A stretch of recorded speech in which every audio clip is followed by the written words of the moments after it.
식사를 하거나 간식을 먹을 때면 어김없이 느껴지는 시선. 반려견을 키운다면 누구나 경험했을 텐데요. 한 입만 달라는 반려견의 간절한 눈빛을 외면하지 못해서 먹던 음식을 나눠주지는 않으시나요? 안쓰러운 마음에 혹은 무심코 나눠준 사람의 음식이 반려견의 췌장염을 유발할 수 있다고 합니다. 반려견의 췌장염은 무엇이고 어떻게 치료할 수 있을까요? 안녕하세요. 토크닥터 팬 노소정입니다. 오늘은 수의사 한진수 선생님과 함께 반려견의 췌장염에 관한 이야기 나눠봅니다.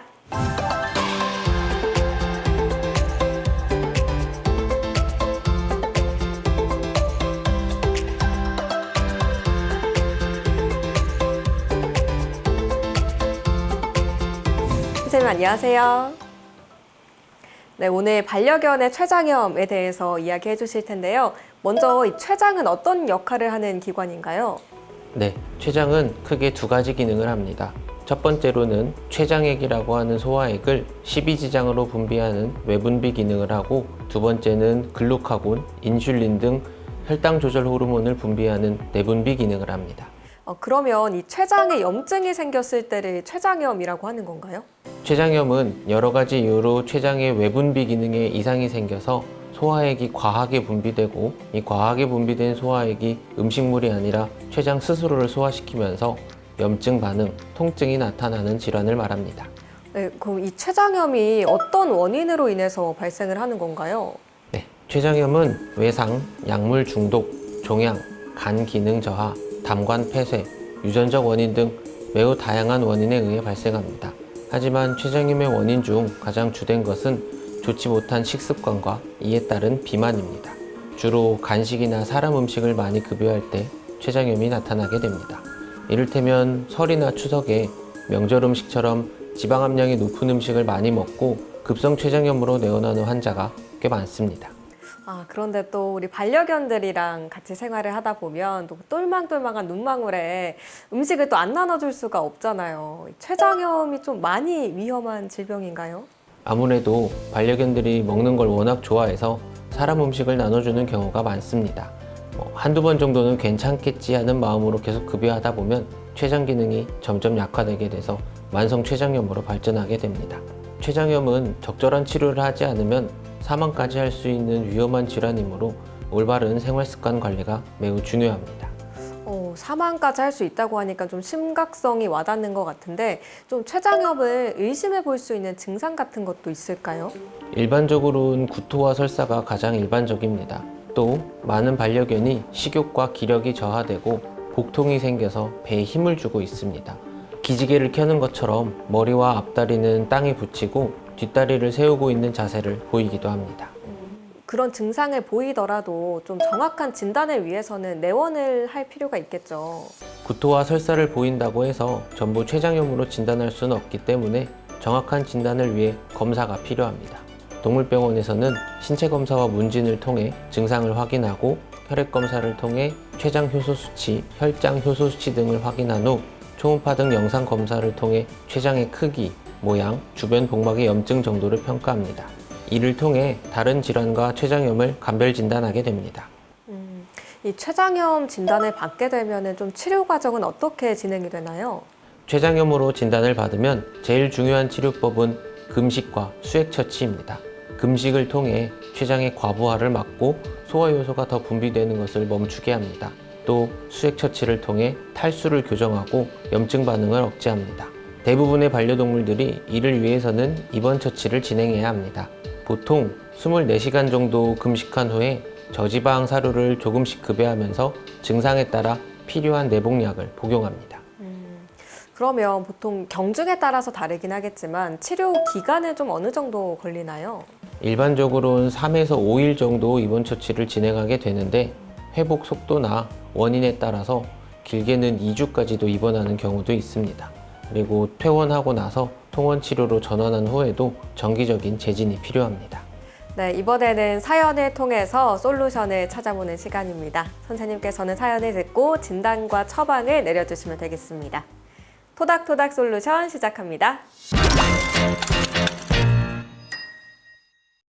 네, 첫 번째 친구는 어떤 사연을 가지고 있을지 화면으로 먼저 만나보겠습니다. 이 친구는 3일 전부터 구토와 설사 증상을 보이다가 오늘은 밥도 먹지 않아서 병원에 내원을 했습니다. 혈액검사와 초음파 검사를 진행을 해보니 췌장염으로 진단이 되어서 오늘부터 입원 처치를 하고 수액을 한 3일에서 5일 정도 맞을 예정입니다. 일반적으로는 3일에서 5일 정도 입원 처치하면서 수액 맞고 지켜보는데요. 빠르면 3일 정도 걸리고 5일 정도면 대부분의 아이들이 회복이 되는데 조금 더 오래 걸리는 경우도 있기도 합니다. 너무 귀여운 친구가 아프다고 하니까 좀 마음이 너무 아프네요. 빨리 쾌유했으면 좋겠습니다. 네, 이어서 다음 사연입니다. 안녕하세요. 8살 된 말티푸를 키우고 있는데 며칠 전부터 구토를 해서 피 검사를 했어요. 결과는 췌장염이라고 하더라고요. 그래서 처방받은 약을 잘 먹이고는 있는데 조심해야 될 음식이나 먹으면 안 되는 음식이 있나요? 췌장염이 생각보다 위험한 질환이라고 해서 너무 걱정되네요. 라는 사연인데요. 좀 어떤가요, 선생님? 알려주시죠. 췌장염으로 진단받은 반려동물들에게는 처방 사료 중에 저지방 사료를 권장드립니다. 췌장염은 수액이나 약으로만 치료하는 것이 아니라 근본적인 식습관 관리가 매우 중요합니다. 지방 함량이 높은 사료나 간식, 사람 음식은 당연히 피해야 되고 췌장염이 증상이 심할 때는 처방 사료 이외에는 다른 음식은 급여하시지 않는 것이 빠른 회복에 도움이 됩니다. 네, 다음 사연도 들어보겠습니다. 안녕하세요. 저희 강아지는 10살 된 토이푸들인데요. 얼마 전 췌장염으로 5일간 입원 치료를 하고 지금은 간신히 좋아졌어요. 병원에서 당분간 간식을 끊는 게 좋다고 해서 사료만 주고 약도 잘 먹이고 있는데 췌장염은 관리를 잘하면 완치할 수 있는 병인가요? 라는 사연입니다. 췌장염도 완치가 가능할까요, 선생님? 급성 췌장염은 원인이나 정도에 따라 완치가 가능하기도 합니다. 기저질환이 없는 건강한 반려동물이 지방 함량이 높은 음식을 많이 먹고 생기는 급성 췌장염의 경우에는 며칠 정도 잘 치료하면 완치가 가능합니다. 하지만 다른 기저질환이 원인이 되는 경우나 만성 췌장염으로 발전한 경우에는 완치가 어렵습니다. 따라서 평소에 자주 내원하셔서 정기적인 건강검진과 올바른 식습관 관리를 통해 췌장염이 생기지 않게 예방해 주는 것이 좋습니다. 네, 관리를 하면 예방을 할 수 있는 질환이니까 꼭 미리미리 준비를 하시면 좋겠다는 생각이 듭니다. 많은 도움 되셨나요? 지금까지 토닥토닥 솔루션이었습니다. 네, 이번에는 퀴즈를 통해서 췌장염에 대해서 쉽고 재밌게 이해해보는 시간입니다. 건강상식 능력고사 시작합니다.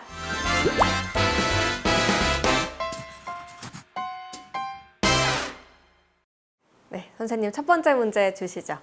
첫 번째 문제입니다. 반려견의 췌장염은 사람에게 전염될 수 있다. 그렇다면 O, 아니면 X를 선택해 주세요.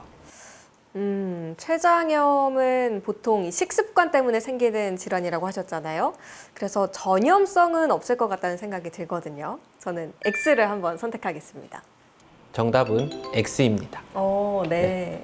감염 때문에 생기는 췌장염이 있기는 하지만 감염원을 사람과 반려동물이 공유하는 경우는 드뭅니다. 그리고 말씀해 주신 것처럼 췌장염의 원인 중 대부분은 식습관과 기저질환이므로 반려동물의 췌장염이 사람에게 전염되는 것을 걱정하시지는 않아도 됩니다. 네, 그럼 이 기세를 몰아서 두 번째 문제도 풀어보겠습니다. 다음 문제입니다. 췌장염은 주로 노령견에게 발생한다. 그렇다면 O, 아니면 X를 선택해 주세요. 뭔가 제가 생각하기에는 먹는 것도 좀 쌓이는 거잖아요. 먹는 것도 쌓이고 식습관도 이게 형성이 돼서 시간이 지나다 보면 그렇게 악화가 되는 게 아닐까라는 생각이 들어서 이번에는 O를 한번 선택해 보겠습니다. 거의 맞추셨는데 이번 문제의 정답은 세모입니다. 세모가 네. 답인 문제를 내셔도 되는 건가요? 네. 만성 췌장염은 주로 나이가 많은 반려동물에게 발생하는 것이 맞습니다. 하지만 급성 췌장염은 식이 원인 이외에도 외상이나 약물 중독 등 여러 가지 원인으로 나이가 어린 동물에게도 얼마든지 발생할 수 있습니다. 시청자분들은 정답 많이 맞추셨나요? 지금까지 건강상식 능력고사였습니다.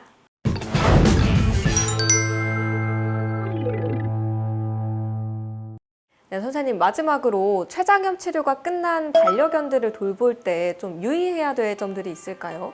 대부분의 만성 췌장염 환자는 앞서 말씀드린 것처럼 완치가 어려운 경우가 많습니다. 따라서 퇴원을 해도 올바른 식습관을 유지하고 기저질환이 있다면 기저질환의 관리 및 치료에 초점을 맞춰서 췌장염이 악화되지 않게 관리해 주는 것이 좋습니다. 그리고 명절이 얼마 남지 않았는데 반려동물과 같이 지내시는 분들이라면 명절 음식을 먹고 싶어 하는 반려동물들을 잘 지켜보셔야 합니다. 갈비나 전 같은 기름진 명절 음식들이 반려동물의 췌장염의 원인이 될 수 있습니다. 그러므로 오랜만에 만난 친척들이 반려동물에게 그런 음식을 급여해 주시지 않도록 잘 안내해 주시는 것도 중요합니다. 토크닥터 펫, 오늘은 한진수 선생님과 함께 반려견 췌장염에 관한 이야기 나눠봤습니다. 다음 시간에도 반려동물을 위한 유익한 의학 정보로 돌아오겠습니다. 함께해 주신 시청자 여러분 고맙습니다.